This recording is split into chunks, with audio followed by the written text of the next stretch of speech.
మీ Mukunda jewellers లో నక్షి మేళా సందర్భంగా free shipping across the world. నమస్కారం, మీరు చూస్తుంది సుమన్ టీవీ. నేను మీ కీర్తి. ముందుగా ప్రేక్షకులందరికీ భోగి పండుగ శుభాకాంక్షలు. నాతో పాటు ప్రముఖ ఆస్ట్రాలజర్ బ్రహ్మశ్రీ నందిబట్ల శ్రీహరి శర్మ గురువు గారు ఉన్నారు. నమస్తే గురుగారు.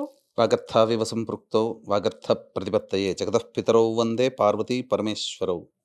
సదాశివసమారంభాం శంకరాచార్య మధ్యమాం అస్మదాచార్య పర్యంతం వందే గురు పరంపరాం. ఆదిత్యాయ చ సోమాయ మంగళాయ బుధాయ చ గురుశుక్ర శనిభ్యశ్చ రాహవే కేతవే నమః. శృంగేరి జగద్గురు పీఠాధిపతులకి కంచి పీఠాధిపతులకి నమస్కారములు తెలియజేసుకుంటూ కార్యక్రమాన్ని ప్రారంభిద్దాం. గురుగారు, ముందుగా మీకు భోగి పండుగ శుభాకాంక్షలు. మీకు వీక్షిస్తున్నటువంటి మన మహిళా ప్రేక్షకులకి అందరికీ భోగి పండుగ శుభాకాంక్షలు. గురుగారు, మరి ఈ భోగి యొక్క విశిష్టత ఏంటి, ప్రాముఖ్యత ఏంటి? ఈ రోజు భోగి పళ్ళు ఎందుకు పోస్తారు, అసలు భోగి మంటలు ఎందుకు వేసుకోవాలి? ఇలాంటి డీటెయిల్స్ అన్ని ఈ వీడియో ద్వారా ప్రేక్షకులకి తెలియజేసే ప్రయత్నం చేద్దాం. ముందుగా ఈ రోజు ఒక విశిష్టత ఏంటి గురుగారు? వీక్షించేటువంటి ప్రేక్షకులకి గమనిక, భోగి, పుష్య పౌర్ణమి, ఆరుద్ర నక్షత్రం, సోమవారం కలిసినటువంటి దాదాపు 110 సంవత్సరాల్లో ఒక్కరోజు మాత్రమే వచ్చింది. ఇది 1940 నుంచి 2050 మధ్యలో అటువంటి మహత్తరమైనటువంటి యోగమైనటువంటి పుణ్య దినం రోజున మధ్యాహ్నం 3 గంటలకి జాతకరీత్యా కలుగు అన్ని రకాల దోషాల నివారణకి, అలాగే శనిదోష నివారణకి మరియు గత జన్మ కర్మదోషాల నివారణకి సర్వదోష నివారణ పూజల హోమాలు పర్ హెడ్ 1500 రూపాయలకి చేయించడం జరుగుతుంది. అవకాశం ఉన్నవాళ్ళు కార్యక్రమ తదనంతరం కాంటాక్ట్ చేసి పూర్తి వివరాలు తెలుసుకోవచ్చు. భోగి మనము గమనించుకున్నట్లయితే కర్కాటక రాశిలోకి రవి ఎప్పుడైతే ప్రవేశం చేస్తాడో దక్షిణాయనం ప్రారంభమవుతుంది. ఈ దక్షిణాయనం నుంచి పూర్తిగా ఉండి ఆఖరిగా ఉండేటువంటి రోజు దక్షిణాయనానికి భోగి రోజు. తదనంతరం రవి మకర రాశిలోకి ప్రవేశం చేసి మకర సంక్రమణం, ఆ సందర్భంగా సంక్రాంతి సంబరాలు అనేటువంటివి చేసుకుంటాం. ఈ భోగి అనేటువంటిది ప్రధానంగా మనం గమనించుకున్నట్లయితే ఈ గోదాదేవి అమ్మవారు నారాయణ్ణే వివాహం చేసుకుంటానని కూర్చోవడం, ఎందుకంటే తులసి వనంలో జన్మించింది లక్ష్మీ అవతారం. తర్వాత ఒకానొక సందర్భంలో విష్ణు చిత్తుడి యొక్క కలలో కనిపించి పలానా రోజుకి నా దగ్గరికి రండి, నేను అమ్మాయిని వివాహం ఆడతానని చెప్పడం. ఆ విధంగా భోగి రోజునే వివాహం ఆడి ఆ యొక్క రంగనాథుడి యొక్క శరీరంలో లీనమైపోయినది, అంటే ఆ విగ్రహంలో లీనమైపోయింది అమ్మవారు. ఆ రోజు నుంచి అంటే ఆ రంగనాథుడి భోగంలో కలిసిపోయింది అని అంటారు అక్కడ. అంటే ఏంటి భోగి అని అంటే ఇక్కడ ఈ రెండు అక్షరాలకు అర్థం ఏంటి గురుగారు? ఈ భోగి అని అంటే ఇక్కడ మనము ప్రామాణికంగా తీసుకునేటువంటి కాదమ్మా. ప్రతి దాంట్లో కూడా భోగత్వం అనేటువంటిది ఉంటుంది. డబ్బులో ఉన్నవాడు భోగిగా మారుతాడు. దైవ ధ్యానంలో ఉన్నప్పుడు దైవ భోగి అన్నప్పుడు దైవ లక్షణాలు, దైవానుగ్రహాన్ని పొందే తత్వంలో ఉన్నత స్థానానికి చేరు, అంటే ఉన్నతమైనటువంటి లక్షణాలు కలిగినటువంటి స్థితిని కానీ మనుష్యుని కానీ భోగిగా వ్యవహరిస్తారు. అది కుటుంబపరంగా ఉంటే భోగి, యోగపరంగా ఉంటే యోగి అని అంటారు. గురుగారు, మరి ఈ రోజు ముఖ్యంగా భోగి పళ్ళు అవి వేసుకుంటూ ఉంటారు కదా, పిల్లలకి వేస్తూ ఉంటాము. అంటే పిల్లలు పెద్దలు అందరూ వేసుకున్నామైనా ముఖ్యంగా పిల్లలకు వేస్తూ ఉంటాం. ఎందుకని? దీని వెనకాల ఉన్న రహస్యం ఏమిటో? దీని వెనకాల చాలా పెద్ద రహస్యమే ఉందమ్మా. అంటే మన ఆచార సాంప్రదాయాలన్నింటినీ కూడా తుంగలోకి తొక్కేసేసి బ్రిటిష్ వాడు చెప్పింది నిజం అనుకుని నమ్మే స్థితికి తీర్చుకొని వచ్చారు. కానీ ఒక ఆచారంగా యుగ యుగాల నుంచి భోగి పళ్ళు వేస్తూ వస్తున్నారు. భోగి పండుగ సందర్భంగా ఎందుకు అనేటువంటిది అందరికీ పెద్దవాళ్ళకి తెలుసు, కానీ ఈ బ్రిటిష్ వాళ్ళు వచ్చిన తర్వాత ఆచారాల యొక్క మర్మాన్ని తెలుసుకోలేకపోతున్నారు. ప్రధానంగా ఏంటంటే పిల్లల్లో మీరు గమనించినట్లయితే ఒక సంవత్సరంన్నర వరకు తల మీద చేయి పెడితే ఒక చిన్న రంధ్రం లాగా ఉంటుంది, అదే బ్రహ్మరంధ్రం. కాబట్టి సంవత్సరంన్నర దాటినటువంటి పిల్లలకి అందరికీ కూడా, సంవత్సరం వయసు ఉన్నటువంటి పిల్లలకి కూడా 10 ఏళ్ల వరకు వాళ్ళు బాలురు బాలికలు. కాబట్టి వాళ్ళకి ఈ భోగి పళ్ళల్లో ముఖ్యంగా బియ్యము, తర్వాత ఈ బదరికా పండు అంటే రేగి పళ్ళు, తర్వాత అప్పట్లో పైసలుగా రాగి పైసలు చలామణి అయ్యేటివి. అంటే ఈ రాగి పైసలు, బదరికా పళ్ళు అంటే రేగి పండ్లు, ఈ రెండు కూడా సూర్యునిలో ఉన్నటువంటి శక్తిని గ్రహించగలుగుతాయి. కాబట్టి అవన్నీ కలిపి బియ్యము, రాగి పైసలు, పండ్లు ఇవన్నీ కలిపి ఒక శుభముహూర్తంలో గురుహోరలో కానీ, అలాగే శుక్రహోరలో కానీ, చంద్రహోరలో కానీ ఉన్నప్పుడు, లేదా రవిహోరలో కానీ ఉన్నప్పుడు చక్కగా ఆ భోగి పండ్లు పిల్లలందరినీ వరుసగా కూర్చోపెట్టి భోగి పండ్లు అనేటువంటివి ఏర్పాటు చేస్తారు. అందుకని పెద్దవాళ్ళని అందరినీ పిలుస్తారు.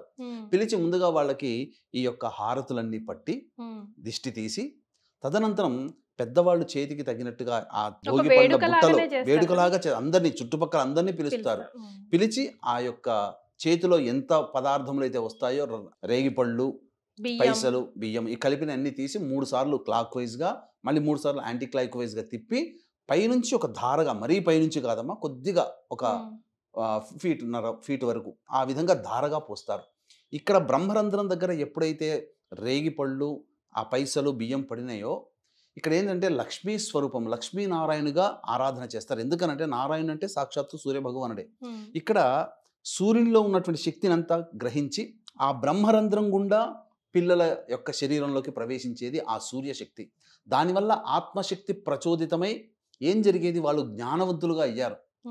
ఒకప్పుడు ఎక్కడో మారుమూలగా ఎక్కడో కొన్ని గ్రామాలలో, ఒక్కొక్క గ్రామాల్లో ఒకరికో ఇద్దరికో ఈ రకంగా మెంటల్ ఎబిలిటీస్ తక్కువగా ఉన్నవాళ్ళు ఉండేవాళ్ళు. ఇప్పుడు ఆటిజం కావచ్చు, మానసిక వైకల్యాలు కావచ్చు, వాళ్ళందరూ పిల్లలు కొంత ఇబ్బంది పడుతున్నారు.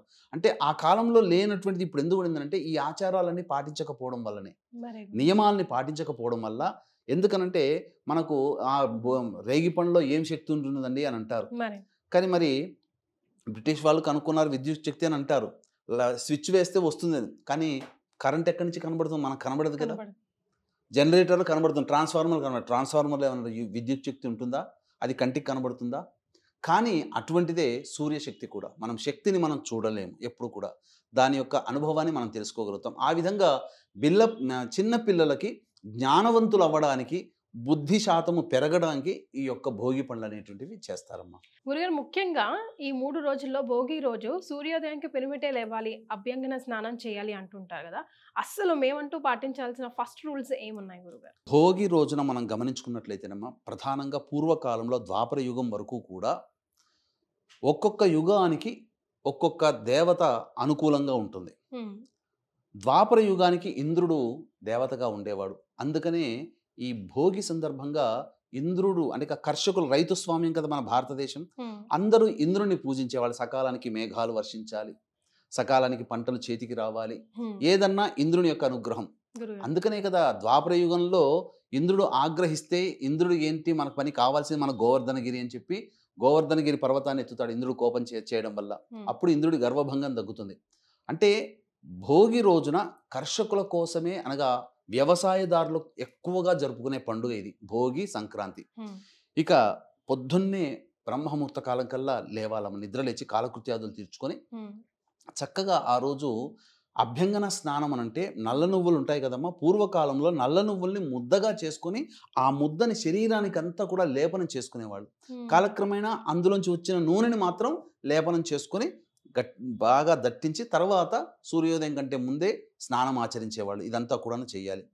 ఆ రోజున విధిగా ఎవ్వరు కూడా, అనగా భోగి, సంక్రాంతి, కనుమ, ఈ 3 రోజుల పాటు ఎవ్వరు కూడా మాంసాహార భోజనం చేయకూడదు. అసత్యం. కనుమ రోజు కూడా పెదకూర పండుగ అనేది ముక్కనుమ రోజు చేసుకుంటారు ఎవరైనా, 4వ రోజు. ఇక ఆ యొక్క సంబంధించినటువంటి భోజనములు, శాకాహార భోజనము చెయ్యాలి. దాంపత్యము పనికిరాదు, అలాగే మద్యపానము, మాంసాహారము పనికిరాదు. ఇక అన్నిటికంటే మించి దైవధ్యానంలో గడపాలి. ఎందుకంటే అన్నీ కూడాను శుభలక్షణాలు. ముఖ్యంగా చెప్పాల్సి వచ్చినటువంటిది భోగి రోజున, సంక్రాంతి రోజున, కనుమ రోజున బలిచక్రవర్తిని ఎక్కువగా స్మరణ చేసుకుంటూ ఉండాలి. ఎందుకనంటే వామనుడు, సాక్షాత్తు నారాయణుడే బలిచక్రవర్తికి అతనికి అవకాశం ఇచ్చాడు. నువ్వు గొప్ప మహారాజువి, కానీ దానం అడిగినప్పుడు వెన్ను చూపకుండా నీ యొక్క సంబంధించినటువంటి సమస్తాన్ని ధారపోశావు.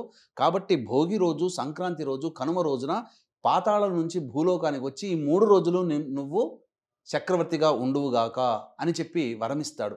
అందుకని ఈ 3 రోజులు ఖచ్చితంగా బలిచక్రవర్తిని ప్రతిరోజు కనీసం 3 సార్లు అయినా కానీ నామస్మరణ చేసుకోవాలమ్మా. చేసుకుంటే ఏమవుతుంది, ఆ 3 రోజులకి రాజు కదమ్మా. దీనివల్ల ఏమవుతుందంటే ఉద్యోగము, వ్యాపారము, వృత్తి, అలాగే ఏదైనా సంబంధించినటువంటి సంపాదనలో ఉన్న వాళ్ళు ఏ రకంగానైనా వాళ్ళకందరికీ కూడా సంపాదన స్థిరత్వం వస్తుంది, ఉద్యోగం లభిస్తుంది, ఉద్యోగ భద్రత పెరుగుతుంది, వ్యాపారం అభివృద్ధి చెందుతుంది, అలాగే వృత్తుల్లో రాణిస్తారు. ఇక ఉన్నవన్నీ ఇవే కదా. కాబట్టి ఖచ్చితంగా వీక్షిస్తున్నటువంటి మహిళామణులు, మీరైనా ఏ వ్యాపారం చేస్తున్నా, లేదా మీ వాళ్ళు ఏ వ్యాపారం, ఉద్యోగాలు ఇవన్నీ చేస్తున్నా, ఆ రోజంతా పిల్ల పాపలతో బలిచక్రవర్తిని స్నానం చేయగానే దేవుడి దగ్గర నమస్కారం చేసుకుని బలిచక్రవర్తి అయి నమః అనుకుంటూ 3 సార్లు అనిపించండి చాలమ్మా, అంతకంటే పెద్ద కష్టమే ఉందమ్మా. గురుగారు అది. అంతే. తరువాత ఈ యొక్క తదనంతరం ఆ రోజున మినప పిండితో చేసినటువంటి గారెలు కానీ, ఉమ్. ఏదైనా మినుములతో చేసినటువంటి సునుండలు కానీ ఖచ్చితంగా భుజించాలి. ఎందుకు గురుగారు? ఎందుకు అనంటే ఉష్ణాన్ని రేకెత్తిస్తుంది. తర్వాత ముఖ్యంగా బలవర్ధకమైనటువంటి శరీరానికి తోడ్పడుతుంది. ఉమ్. ఈ భోగి రోజున, అలాగే సంక్రాంతి రోజున, కనుమ రోజున కూడా మినుములు, తర్వాత నువ్వులతో చేసినటువంటి పదార్థాలు కూడా భుజించాలి. అందుకనే పూర్వకాలంలో కజ్జికాయలు, చకిలాలు అని నువ్వులతో కలిపినటువంటి పిండి వంటల్ని ఎక్కువగా భుజించే అలవాటు సాంప్రదాయం అందులో పెట్టారు. ఉమ్. చెప్తే వినరని పిండి పదార్థాల రూపంలో, పిండి వంటల రూపంలో మనకు అలవాటు చేశారు. మరి. పులగం ఖచ్చితంగా, నువ్వులన్నం ఖచ్చితంగా తినవలసిందే ఈ 3 రోజులు. ఉమ్. ఆ శాస్త్ర ప్రకారం చెప్పాలి. ఎందుకనంటే ఈ పదార్థాలను తినకపోతే యముడు ఇనుముని కొరికిస్తాడు అని చెప్పి నానుడి సామెత. ఓ. అంట ఖచ్చితంగా తినాల్సిందే అని చెప్పి చెప్తారు. yes. తర్వాత ముఖ్యంగా ఆ రోజంతా కూడా ఖచ్చితంగా ఈ భోగి మంటలు అనేటువంటిది చాలా ప్రత్యేకమైందమ్మా. భోగి మంటల కన్నా ముందు గురుగారు ఈ ఈ సీజన్లో ముఖ్యంగా ఈ 3 రోజులు చుక్కల ముక్కలకి చాలా ప్రాధాన్యత ఉంది. అలాగే గొబ్బెమ్మలు కూడా పెడుతూ ఉంటారు. ఎందుకని గురుగారు? దాని వెనకాల ఉన్న మర్మం. దాని వెనకాల ఉన్నటువంటి మర్మం ఏమిటంటేనమ్మా, పొద్దున్నే లేచి, ఎందుకనంటే ఏ వ్యక్తి అయినా కానీ ధనుర్మాస ప్రారంభం నుంచి ముగ్గులు వేయడం అనేటువంటిది అలవాటుగా మారుతుంది. పొద్దున్నే లేవడం అనేటువంటిది చలికాలంలో కాస్త ఇబ్బందిగా మారుతుంది. కాబట్టి సంక్రాంతి పండుగ వచ్చే ముందు రోజుల వచ్చేంత వరకు కూడా ఆడవాళ్ళందరూ ప్రతి ఊళ్ళో, ప్రతి ఇంటి దగ్గర కూడా ఎక్కడున్నా చక్కగా ముగ్గులు వేయడం అనేటువంటిది ఆరాధన. తద్వారా ఏంటి, దేవతాశక్తికి మనం ఆహ్వానం పలుకుతున్నట్టు అది ఒక భావన ముఖ్యంగా. తరువాత ఈ గొబ్బెమ్మలు పెట్టడానికి గల కారణం కూడా ఆవు పేడతో చేసినటువంటి గొబ్బెమ్మలు పెట్టారు. ఏది పడితే అది చెప్పలేదు మనకు. ముగ్గులు వేస్తే దేవతాశక్తి ముందుకు వస్తుంది. అలాగే గొబ్బెమ్మలు, ఈ గొబ్బెమ్మలలో మనకు ఉన్నటువంటిది ఏంటంటే ఈ ఆవులలో సూర్యనాడి అనేటువంటిది ఒకటి ఉంటుందమ్మా. ఆ సూర్యనాడి ప్రచోదితం చేత ఆ ఆవులు ఎక్కడైతే ఉంటాయో అక్కడ గొప్పగా దైవిక శక్తి ఎక్కువగా ఉంటుంది. దైవికం అంటే దేవుడనే మనం అనుకుంటాము, కానీ ఒక పాజిటివ్ ఎనర్జీ అనుకుందాం, తప్పేముంది. ఒక పాజిటివ్ ఎనర్జీ ఉంటుంది. ఆ తర్వాత ఆ గోమయంలో కూడా ఈ పాజిటివ్ ఎనర్జీ నిక్షిప్తమై ఉంటుంది. అందుకని ఆవు పేడతో చేసినటువంటి పిడకల్ని మనం గొబ్బెమ్మలుగా మనం పెడదాం. ఇవన్నీ ఏం చేస్తాం మనం, ముందు ఒక నెల రోజు, సంక్రాంతి కంటే ఒక నెల రోజుల ముందరే కదా ఇవన్నీ చేసి ప్రిపేర్ అవుతుంటాం కదా.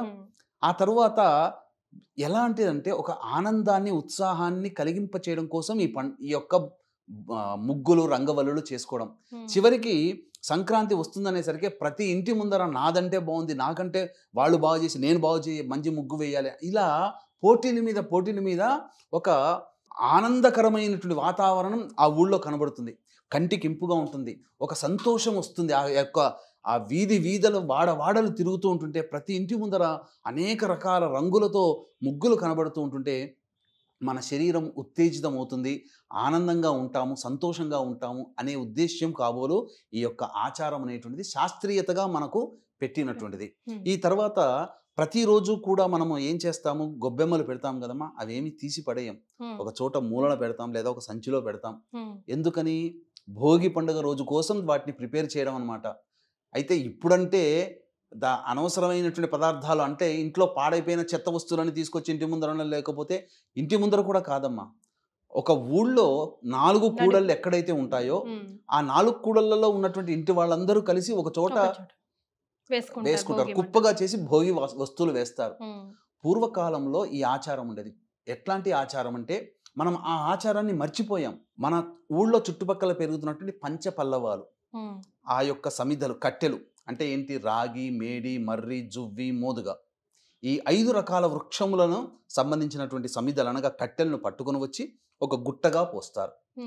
వేసిన తర్వాత అందులో కొన్ని ఆ చుట్టుపక్కల ఉన్నటువంటి ఇళ్ళ వాళ్ళందరూ గొబ్బెమ్మలు పెడతారు కదా, ఆ గొబ్బెమ్మలు కూడా అక్కడ ఆ గుట్టలో కొన్ని పోస్తారు, ఎండినటువంటి గొబ్బెమ్మలని. తర్వాత కర్పూరముతో వాటిని వెలిగిస్తారు. వెలిగించిన తర్వాత శుద్ధమైనటువంటి నేతిని దానికి ఆజ్యంగా పోస్తూ ఉంటారు ఆ మంట పెరగడం కోసం. ఇవి ఎప్పుడైతే జరుగుతాయో ఆ సందర్భంగా పూర్వకాలంలో చెప్తున్న మాట ఇది, అక్కడ 1 టన్ను ఆక్సిజన్ అనేటువంటిది ఒక 10 గ్రాముల ఆయునయ్యి కలిపినప్పుడు ఈ పంచపల్లవాలు ఆవు పేడతో చేసిన గొబ్బెమ్మలన్నీ కలిసి మంట ఎంది అగ్నికి ఆహుతై వచ్చేటువంటి పొగలో ఆక్సిజన్ అనేటువంటిది టన్ను ఆక్సిజన్ విడుదలయ్యేది. దానివల్ల ఏం జరిగేది, ఆ చుట్టుపక్కల ఉన్న వాళ్ళందరూ మంట జరుగుతున్నంతసేపు చలి కాచుకున్నట్టుగా ఉంటారు. మరి దానివల్ల వచ్చేటువంటి వాయువుని తెలియకుండానే. పీలుస్తారు. ఉమ్. ఆ పీల్చడం వల్ల వాళ్ళల్లో ఒక రకమైనటువంటి పాజిటివ్ ఎనర్జీ వాళ్ళ శరీరంలో శ్వాసము ద్వారా వెళ్ళిపోయి శరీరంలో, ఎందుకనంటే ఇదంతా కూడా డిసెంబరు నవంబర్ మాసం నుంచి శివరాత్రి వరకు కూడా మనకేంటనంటే చలి దీపావళి పండుగ నుంచి చలి ప్రారంభమవుతుంది. ఉమ్. ఆ చలి శివరాత్రి వరకు ఉండి శివరాత్రి తర్వాత శివ శివ హరహర అనుకుంటూ వెళ్ళిపోతుందట. అప్పటి వరకు ఈ వైరస్ల ప్రభావం ఎక్కువగా ఉంటుంది, రోగాలు క్రిమికీటకాల వల్ల ఇబ్బందులు పడతాము అని చెప్పి ఈ యొక్క శాస్త్రీయంగా ఈ తత్వాన్ని మనకు అనాదిగా వస్తూ ఆచారం ఇవి. కానీ ఇప్పుడు ఏమైపోయిందంటే ఒక భోగి మంటలు అనేసరికి ఒక పిచ్చి వాళ్ళ కార్యక్రమాలుగా తయారైపోయిందమ్మా. ఇంట్లో మూలన పడ్డ కుర్చీలు మంచాలు విరగ్గొట్టి అక్కడ చేయడం, ఇంకా తర్వాత పనికిరాని వస్తువులన్నీ బట్టలు తీసుకొచ్చి కూడా వేస్తుంటారమ్మా. ఇంకా చెప్పాలని దౌర్భాగ్యం ఏంటంటే సైకిల్ టైర్లు, ఉమ్. బండ్లు బైకుల టైర్లు, ట్రాక్టర్ల టైర్లు తీసుకొచ్చి వేస్తారు, అక్కడ కూర్చుంటారు. అది ఎక్కువసేపు మండుతూ ఉంటుంది, ఆక్సిజన్ కాకుండా కార్బన్ డైఆక్సైడ్ వస్తుంటుంది, పీల్చిన వాళ్ళకందరికీ ఇప్పుడు రోగాలు. మరి అందుకని దయచేసి మీ ఇంటి చుట్టుపక్కల ఇట్లాంటివి కనుక ఉంటే ఆవు పేడతో చేసినటువంటి పిడకల్ని కనీసం రావి సమిధలు వస్తాయి, మామిడి సమిధలు వస్తాయి, మోదుగలు ఇవన్నీ ఉంటాయి, అవి వాటిని మాత్రమే వేచి అగ్నికి ఆహుతి చేయండి, భోగి మంటలుగా వేసుకోండి. ఆ చుట్టుపక్కల ఉన్నదంతా కూడా వైరస్లు నశించిపోతాయి. అవి లేకపోవడం వల్లనే ఈ రోజున పసిపిల్లల దగ్గర నుంచి పెద్దవాళ్ళ వరకు అనేక రకాల శ్వాసకోశ సంబంధమైనటువంటి వ్యాధులతో బాధపడుతున్నారు. బాధపడుతున్నా. గురుగారు, మరి హరిదాసు కథ ఎక్కడ చెప్పలేదు ఈరోజు మీరు? హరిదాసు కథ అంటే మనకు పూర్వకాలంలో ఈ హరిదాసు అనేటువంటి భోగి సందర్భంగా ఏంటంటేనమ్మా చక్కగా ఈ సంబంధించినటువంటి దాన కార్యక్రమాలు చేసుకునేటువంటి ఆచారం. ఉమ్. ఈ హరిదాసుగా ఉన్నటువంటి వాళ్ళందరూ కూడా ఏంటంటే హరినామ స్మరణ చేసుకుంటూ ఇంటికి ఊరు ఊరా వాడవాడ ఇల్లు తిరుగుతుండేవాళ్ళు. ఉమ్. అయితే ఈ హరిదాసులో ఉన్నటువంటి అంతరార్థం ఏంటంటే అతను దైవనామ స్మరణ చేసుకుంటూ ఉంటాడు. అంటే చాలామంది అంటే మన మహర్షులు ఎంతో గొప్పవాళ్ళు అంటే పూర్వకాలంలో విధిగా దేవనామ స్మరణ కొన్ని పండుగ ప్రత్యేక దినాల్లో చేసేవాళ్ళు, ఉమ్. ఖచ్చితంగా ఆరాధన ఉండేది. ఇది భవిష్యత్తులో మర్చిపోతారేమో, దాన్ని గుర్తు చేయడం కోసమే ఈ హరిదాసులు హరినామ స్మరణ చేసుకుంటూ ఉంటే ఆ నామాన్ని విన్నంత మాత్రంలోనే కొద్ది పుణ్యం కలుగుతుంది అనే భావన. కాబట్టే హరిదాసు అతను హరిస్మరణ చేసుకుంటూ వస్తూ ఉంటుంటాడు. ఏ వీధికైతే, ఏ ఇంటి ముందుకైతే గంగిరెద్దు వస్తుందో చాలా మన పుణ్యఫలం అంటారు కదా గురుగారు. సో మనం ఏం సమర్పించుకోవాలి వాళ్ళ ఇంటి ముందుకు వచ్చినప్పుడు? ఇంటి ముందుకు వచ్చినప్పుడమ్మా ఖచ్చితంగా మనకు ఈ ఎద్దుని తీసుకొని వస్తారమ్మా. అంటే దీంట్లో అంతరార్థం ఏంటంటే పూర్వం మనదంతా వ్యావసాయికమైనటువంటి దేశం, రైతులు వీళ్ళందరూ పంటలు పండించి చక్కగా ఈ భూమి అంతా కూడా సస్యశ్యామలంగా ఉండేది. ఈ రైతు వ్యవసాయం చేయాలంటే అతనికి సహకరించేది ఎవరు? ఎద్దు మాత్రమే. ఉమ్. కాబట్టి ఆ ఎద్దుని గౌరవించే విధంగా ఉంచి చక్కగా అలంకరణ చేసి ఆ ఎద్దుని పట్టుకొని నామస్మరణ చేసుకుంటూ వస్తాడంటే దీని అర్థం ఏంటంటే మనకు ఈ గజాసుర సంహారం గనక వృత్తాంతం తెలిస్తే అక్కడి నుంచి వచ్చిందేమో దీని. ఎందుకంటే విష్ణువే ఆద్యుడయ్యాడు, నంది చక్కగా అలంకరించుకొని రావడం, విష్ణు వాయిద్యం వేసుకుంటూ రావడం, ఇవన్నీ కూడా విష్ణువుని సూచించేటువంటిదే. కరెక్ట్ గురుగారు. గజాసుర సంహారంలో వినాయకుడి ఉత్పత్తికి ముందు జరిగినటువంటి సంఘటన ఇది. ఉమ్. ఆనాటి నుంచే మొత్తం చక్కగా ఈ విధానం అనేటువంటిది వచ్చిందని ఎట్లా చెప్పవచ్చు. సంవత్సరానికి ఒక్కసారైనా మనకి అన్నం పెట్టే వాళ్ళని ఒక కృతజ్ఞతా భావంతోనమ్మా. ఎందుకనంటే అన్నం పెట్టే వాళ్ళని కదమ్మా, ఈ అన్నానికి కారకమైన వాళ్ళు రైతులు మరియు ఎద్దు అనేటువంటి సూచన. కాబట్టి వృషభాన్ని మనం ఎక్కువగా ఆరాధన చేస్తాం. అందుకనే దీని యొక్క వృషభ ఆరాధన చాలా గొప్పదమ్మా. మనుషులు ఎవరైనా చనిపోయిన తర్వాత 9వ రోజునో 10వ రోజునో వృషోత్సర్జనము అని చెప్పి చేస్తారు. దాని ద్వారా గోసంతతి వృద్ధి అవుతుంది ఆ రోజు చేయడం ద్వారా, ఆ వృద్ధి కోసం. కాబట్టి ఇది వృషభం యొక్క ప్రాముఖ్యత అని చెప్పవచ్చు. అందుకనే చక్కగా అలంకరించుకొని వస్తారు. వచ్చినప్పుడు ఆ యొక్క ఎద్దుకి అన్ని మూపురానికి అంతా కూడాను వస్త్రములు ఇస్తారు. కాబట్టి ఎవరైనా కానీ వాళ్ళ జీవన భృతి కొంతమంది ఈ విధంగా ఉన్నవాళ్ళు కాబట్టి వాళ్ళకి ఆ భోగి పండుగ రోజున సంక్రాంతి రోజున చేయడం వల్ల ఏంటంటే వస్త్రదానం చేయమనంటే మర్చిపోతారేమో అని ఆ విధంగా దానాది కార్యక్రమాలు కూడా ఏదో ఒక రూపంలో జరుగుతూ ఉండాలి అని చెప్పి ఉద్దేశంతో హరిదాసు రాగానే చక్కగా బియ్యం, ఇంట్లో కొత్త బియ్యం వచ్చి చేరుతుంది, బియ్యం వేస్తారు. అంటే మనం వేసే పిడికడైనా ఆ రోజున సంక్రాంతి రోజున భోగి రోజున చేసే ఇసుమంత దానమైనా అది అనంతమైన పుణ్య ఫలితాలను ఇస్తుందని, అందుకనే చక్కగా ఆ రోజు సంబంధించినటువంటి ఆహారము దానం చేస్తారు, వస్త్రదానం చేయమని అంటారు, వస్త్రదానాలు చేస్తారు. గురువు అన్ని రకాలుగా ఈ విధంగా చేయవచ్చునమ్మా. చాలా సంతోషం గురుగారు. భోగి పండుగ విశిష్టత గురించి తెలియజేశారు. ధన్యవాదాలు. సర్వం శ్రీ ఉమామహేశ్వర పరబ్రహ్మార్పణమస్తు.